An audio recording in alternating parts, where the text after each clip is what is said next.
Shelby County community and business leaders every week. For some 10 years, WTIM, your information station, has originated its Friday morning show live from our downtown Shelbyville studios. Tune in on AM or FM or online every Friday from 8:40 to 10. Brought to you by these great sponsors. Family Drug, the Villas of Hollybrook, Shelbyville Manor, and CCSI Case Management Services sponsor the WTIM Shelbyville Morning Show.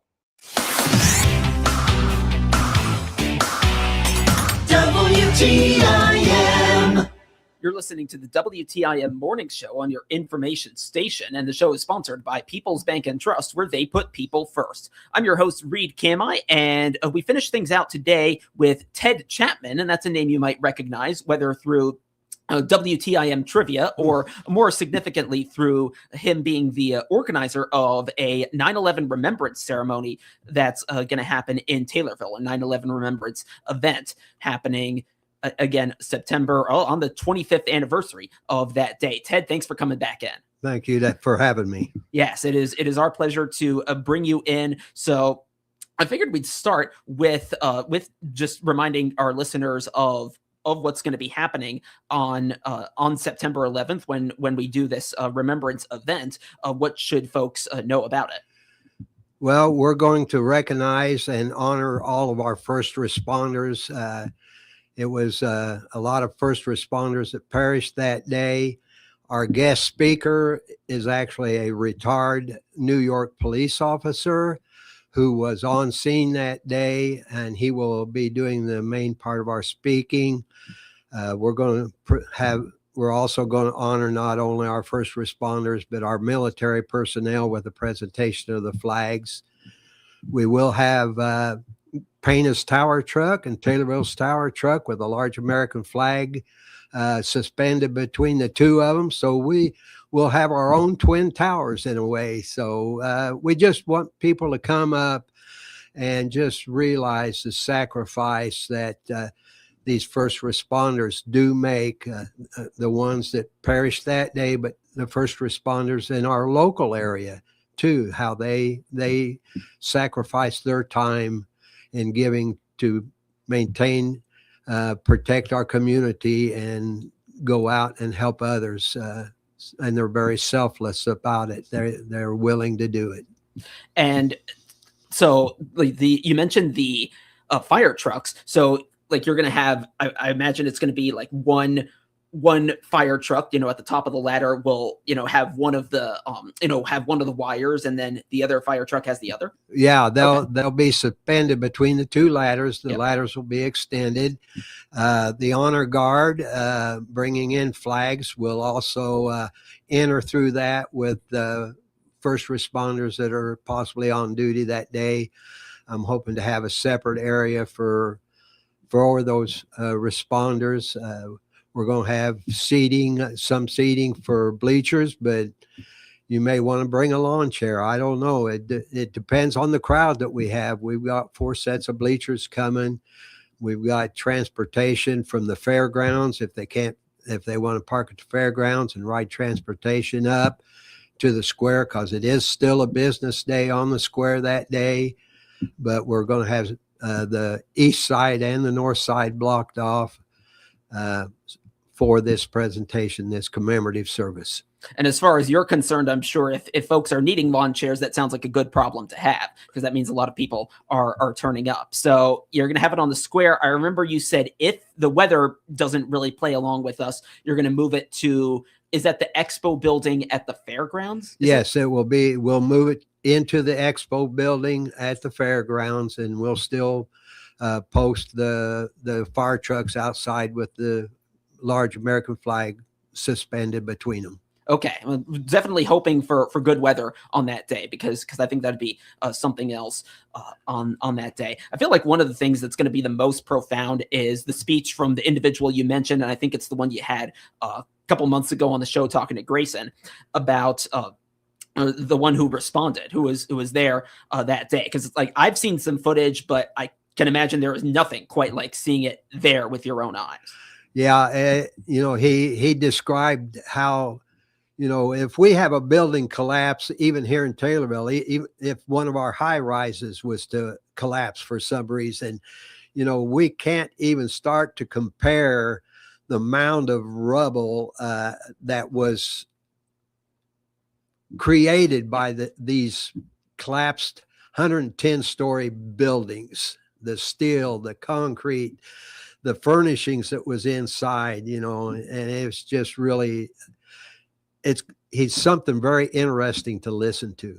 Yeah, it sounds like it. So that and it certainly will be when the time comes. September 11th, which this year is a Friday, and you said it starts at 10. Starts at 10 o'clock. Okay. We'll have probably just a short blast of sirens to start out with. But the fire departments, the local fire departments in the county have all been willing to cooperate. Our EMTs, ambulance services are also going to participate. So we're pretty kicked off about it. It's really looking forward to it. Yeah, no, I'll bet. So that's coming up just 2 months and 10 days away, and I understand we'll have you on as well one more time right before it. So we'll get to hear any last minute details that you have about that. I want to turn our attention to something a little bit more immediate. We are 3 days away from the 250th birthday of the United States, and it sounds like after the parade, there's a little ceremony you're going to be involved in, and I want you to tell our listeners about that in case they may be interested in attending. Well, it's kind of a rarity, but Christian County does have one Revolutionary War veteran buried in the entire county. He's buried in the Donner Cemetery, which is just east of Lake Taylorville on the Awanico Road, about 1.5 miles or so. And our mayor is going to come out and speak. We're going to lay a wreath and, of course, honor this veteran that served in the Revolutionary War himself, that immigrated then to Illinois and into Christian County and died here in Christian County. Jonathan Hicklin, is that Jonathan his name? Yep. Hicklin is his name. Yep, we had Vonna Crowder in here from the Genealogical Society just a couple days ago, and she's talked about him too. So what a great coincidence. We got 2 guests this week talking about the same Revolutionary War hero, really, and you'll have the chance to watch that. And is that, you said 4 o'clock? It's at 4 o'clock. Mayor Barry is going to speak. And of course, we'll lay a wreath.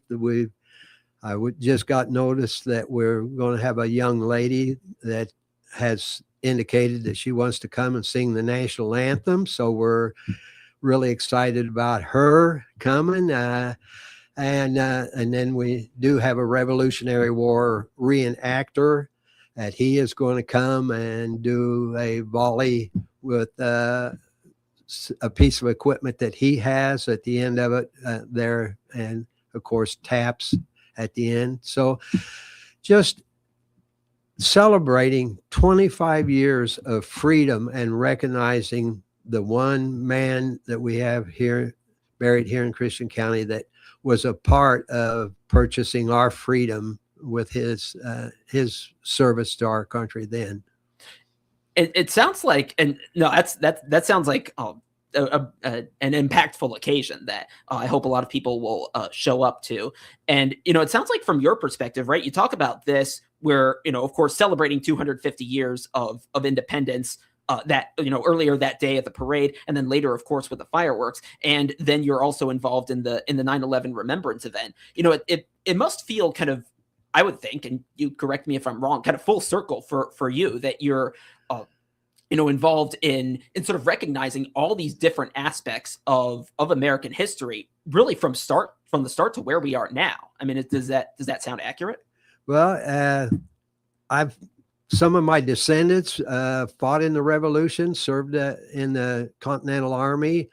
So, I've had an uncle that was served during World War II and did come home. And, we need to remember that freedom is not free. Freedom has been purchased with the blood of many young men and young women that have fought to bring it to us and are fighting to keep it for our future generations to enjoy also. And that's another way to look at it too, and I think a very important perspective as well. As you heard there from Ted Chapman, who is the organizer of the 9/11 Remembrance event happening in Taylorville this September, 25 years after that day. Let's take a break, and we'll continue our conversation right here on the WTIM Morning Show on your information station. Your information station, WTIM.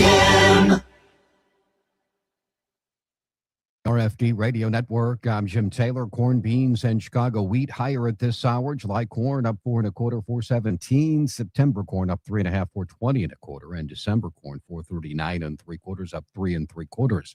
July beans up 11.27 3/4. August beans up 9 1/4, 11.33 1/2, and November beans up 9 1/4, 11.53.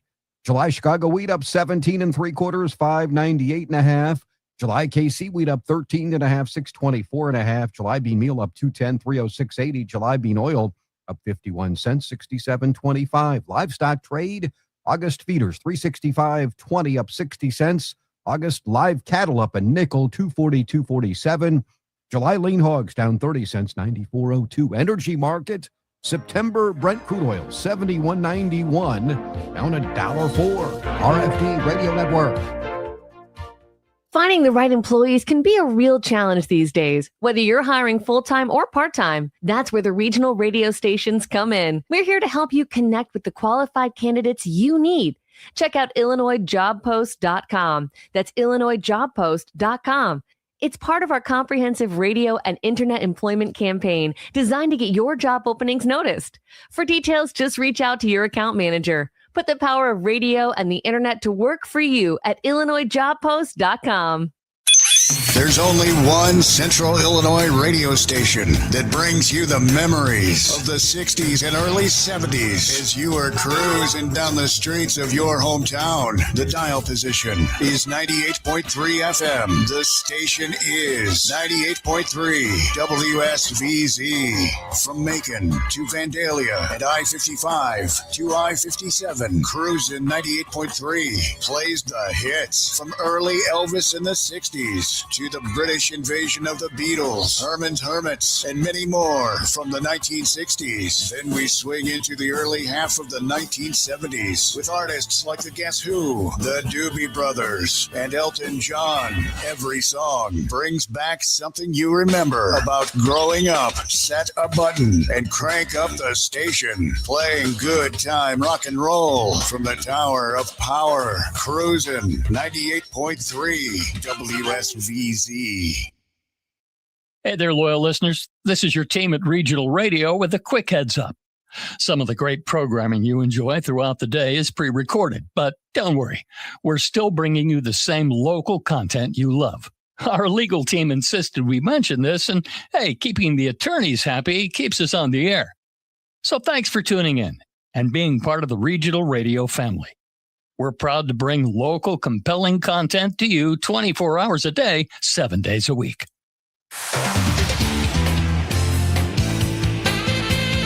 WTIM. We're back on the WTIM Morning Show on your information station, and the show is sponsored by People's Bank and Trust, where they put people first. I'm your host, Reed Kamai, and I continue my conversation with Ted Chapman, who is organizing the 9/11 Remembrance event that's going to happen in Taylorville in September. So, just another reminder for our listeners, because I know you'll be wanting people to attend 10 in the morning. It starts on that day. It's a Friday this year, and you say it's not going to run more than an hour. Is that true? We're going to try to keep it within the time frame of an hour. People may want to go up, try to personally talk to our speaker. We're going to have some displays of posters that have been printed up for the events as they occurred. I've got a personal painting of one of the first firefighters to die on that day was Chapman, that had went to minister to a jumper, and he took his helmet off, was hit by a piece of concrete in the head and killed. And I was chaplain on our fire department for 20 years. So that kind of drew it close to home. And just come out, meet our first responders. Get to know who's going to respond if you have a house fire, or if you're involved in an accident, or you have a loved one that is having a heart attack or some medical issue, that our ambulance services, our EMTs, our trained paramedics that are on the fire department and in our police force that are going to come and assist you. Then thank God for a hospital that is local, that can take you in, stabilize you, and then if they need to ship you to a more technically enhanced facility, they're going to ship you out. So, come meet them, have a chance to talk to them, and just thank them personally for giving of themselves to be here to protect and provide care when it's needed. And I'm glad you shared that point about, the first responders and kind of what they do, because you and I were talking during the break about, having that access here in Taylorville, whereas, in other, even more remote areas, right, you don't have, a healthcare facility right there. So then the ambulance has to drive like a longer distance, and that can make a big difference. Yeah, a lot of people, a few minutes, especially in something like a heart attack or a severe injury in a car accident, or even other accidents that occur, that time is vital. And we want to recognize that these people, they do it because they want to. A lot of our outlying communities don't have full-time firefighters like we have in Taylorville. They don't have ambulance services their own selves in their own communities and stuff. So we want to recognize that these people, they provide a service. They're quick responders normally, and they're there to serve the community. So come say thank you, meet them, greet them, and just be there and celebrate your freedom again. I love it. And just the way you sum it up right there. So, and I'm glad you got to share that. I want to ask, because I was actually, before our morning show today, I was looking through our morning show archives just to see who all has been on and when. And I think maybe it goes back to April of last year, or maybe even earlier, because I didn't even get that far, when you were on to talk about this remembrance that's going to happen in September. And now, all these months have gone by. Now we're just about two months away from it happening. And, I know there's been a lot of steps involved in what's going to happen that day. And I'm sure it took a lot of work to get there. How does it feel to see that, it seems like a lot of this stuff is in place and now you're just waiting to execute it? Well, I'll tell you what, the cooperation of our police, our fire, our EMTs and everything, the county board, the city council has just been tremendous. My hat's off to all of those that set in places of government, that they've been supportive, they've backed it, they've promoted it, and what do you say? With that kind of cooperation, they've made it a lot easier than if I was trying to do this all alone. I couldn't have done it. And I'm looking forward to it. I'm excited about it, but I have to admit, I'm going to be glad when it's over. Yeah, no, I get that, because it is a lot of work. And I know, and in all seriousness, I know a lot of people are going to be thankful for that as well, and what it means. We're coming in on 1 minute to go. I want to ask you something else about just kind of the time we're in the next couple of days. Again, we're going to celebrate 250 years of America, and with all that it has been through with wars and with 9/11 that we're going to have the event for in 2 months from now. What does it mean to you that we reached 250 years of independence and all that it's come with? Well, history kind of tells us that for a government like ours to survive this long is rather unusual, because usually it deteriorates, and we're starting to see a lot of stuff, conflict within the confines of our own government, and we need to come back and live up to our name, United States of America.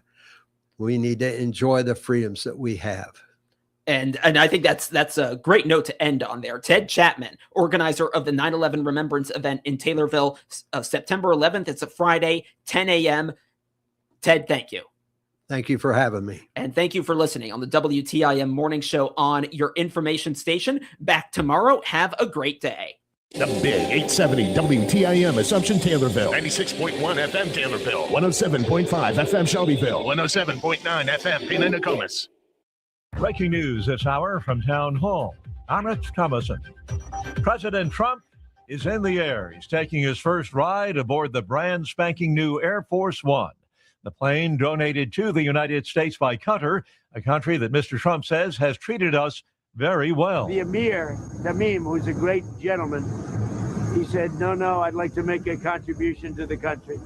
So it was very nice. And we were able to do it in about 5 months, bring it up to the presidential standard, meaning security-wise.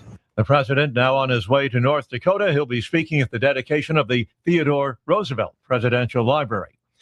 It is a first. For the first time ever, Republicans will hold a national convention in advance of the all-important midterm elections. It's an unusual event aimed at boosting turnout in races that will decide whether the party maintains control of Congress.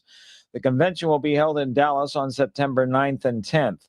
Although both major parties traditionally hold blockbuster conventions during presidential campaigns, Trump has long floated the idea of a similar gathering this year to focus voters' attention on a sprawling collection of House and Senate races.